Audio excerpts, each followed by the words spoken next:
সে ভালো থাক, আমি আমার মতো আছি। যেহেতু মনে করেন সে কোরআনের সাথে সে এক মুঠো কোরআন এক মুঠো তার মেয়ের মাথা সে বলছিল জীবনে যেহেতু ক্যাসাল গন্ডগোল হোক, আমি ম্যাক্সিমের কাছে তোমাকে এত তোমার সংসার না হলে তার সাথে যাবো না, এবং তোমাকে কোনোদিন আমি সাথে যাবো না।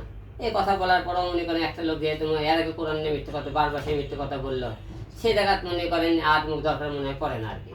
সব কিছু মিলে আপনাদেরকে একটা কথা বলতে চাই যে যেহেতু মনে করেন সে তার কাছে প্রেমে মুগ্ধ, বারবার তার কাছে যাইতেছে, আমি মনে করেন তার কাছে মনে তাকে রেখে দেওয়াই ভালো, আমি যা মনে করি। ছোট করে বলবো সেটা হচ্ছে যে আপনি কি এটাকে বাড়াবেন কিনা, আপনিও কি ডিভোর্স দেবেন কি দিবেন না? না, আমি তাকে ডিভোর্স, সে তো নিজে ডিভোর্স, কারণ সে তো এর আগে আমি তখন যেহেতু যাকে ডিভোর্স দিতে চেয়েছিলাম সে 12 লাখ টাকা আমাকে তো যৌতুক মামলা করছিল আমার নামে। আমার কথা সে তো মনে করেন সে তো সংসার করতে চাইতেছে না, সে কিছু হলে তার কাছে যাইতে চাইতেছে, তাহলে ডিভোর্স তো তাকে দেওয়া উচিত, আমি কেন দেবো, ঠিক নাকি? সে ডিভোর্স দিক, যেহেতু আমাকে তাকে ভালো লাগতেছে না, এই জন্য আপনাকে বললাম যে সে ডিভোর্স দিয়ে তো বলেছে ডিভোর্স আজকে দেওয়ার কথা, সে দিয়েছে নাকি আমি জানি না, সে বলছে আমি ডিভোর্স দিয়ে আজকে মুভিকে আমি বিয়ে করবো, সে কথা বলেছে আর কি, বাদ বাকি কি কথা আমি জানি না এখনো।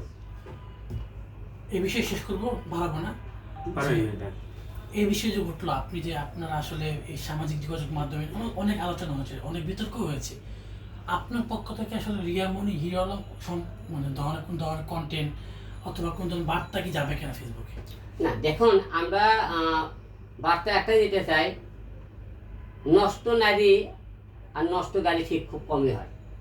সে একবার নষ্ট হয়ে গেছে, নষ্ট তো নাই হবে, সে একবার শারীরিক মেয়ে সম্পর্ক করলে মিলামেশা করবে, আমি তাকে কিন্তু নিয়ে আসতে সুযোগ দিলাম একবার, সে আবারও সেই ছেলেগুলোতে আবার কক্সবাজারে শারীরিক সম্পর্ক করতে চায়। তো একটা মেয়েদের বারবার সেই ছেলের কাছে যায়, সে মনে করেন মানুষ মনে করতে হিরো আলমী খারাপ, আমাকে আমি খারাপ, যে সে যেহেতু তার কাছে যাইতেছে আমি তাকে কেন আনি, আমি খারাপ, আমি নিজেকে খারাপ মনে করতেছি। সে তো যে তার কাছে থাকতে চায়, আমার মনে তাকে তার কাছে রেখে দেওয়াই ভালো, সে তার কাছে থাক, তাকে নিয়ে সংসার করতে চায়, তাকে ভালোবাসে, আমার মনে তাকে ফিরে আর না আনাই ভালো। আর দেশবাসীর কাছে আজকে মনে করি আপনাকে ডাকার একটাই উদ্দেশ্য, আপনারা সবাই জানেন হিরো আলম রিয়ামণি মিলে গেছে, তারা আবার সংসার করতেছে, যেহেতু সে আপনারা জানবেন কেন, যেহেতু আমার সাথে সংসার না সে আরেকজনের সাথে সংসার করতে আরেকজনের কাছে আছে, আপনারা মনে করবেন হিরো আলম রিয়ামণি ঠিকই আছে। এই তো আপনাকে আজকে ডাকে বলো, সে কিন্তু আমার সাথে নাই, সে এখন বর্তমানে আরেকজনের সাথে আছে, সে তাকে নিয়ে সংসার করতে চায় আর কি।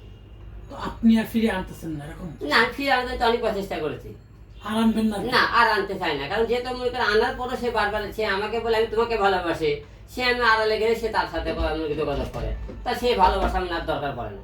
ভাই, রিয়ামণি বলেছে আপনাকে তালাক দিবে, হঠাৎ করে 24 ঘন্টার মধ্যে তার মত পাল্টে গেল, সে তালাক না দিয়ে আপনার কাছে কাবিননামার টাকা চাচ্ছে, তখন আপনি কি নেবেন? আসলে সে কাবিননামার টাকা তো সে দাবি করার জন্য একটা মামলা করে রাখছে, সে তো যে সে তালাক দিবে সে রিয়ামণি, তার তো অবশ্যই মনে করেন তার মনে করেন তাহলে তালাক দিলে আমি তো টাকা দেবো, আর আমি তালাক দিতে তাহলে টাকা তো আমি দিতে পারতো। আমরা একটা বিষয় শুনেছি আপনার কাছ থেকে প্রতারণার মধ্যে টাকা পয়সা কি লেনদেন হচ্ছে, একটু বলবেন ক্লিয়ার করবেন? না, সে আমার সাথে থাকাকালীন 70 লাখ টাকা তার কাছে ছিল, সে অনেকে বলে তার পেজে থেকে আমাকে টাকাটা ইনকাম আছে, সে কিন্তু রিয়ামণির ফেজ থেকে ইনকাম করতে পারেনি, ইনকাম করতে হিরো আলমের ফেজ দিয়ে ইনকাম করছে, সেই টাকা নিয়ে গাড়ি কিনছে, তার বাড়ি করার জন্য এমনি করতেছে, সে আমার টাকা নিয়ে এমনিকে এত করে, আমি ছাড়া সে এমনি কত টাকা ইনকাম করে সেটা আপনারা দেখবেন, সামনে দেখার পালা আপনাদের।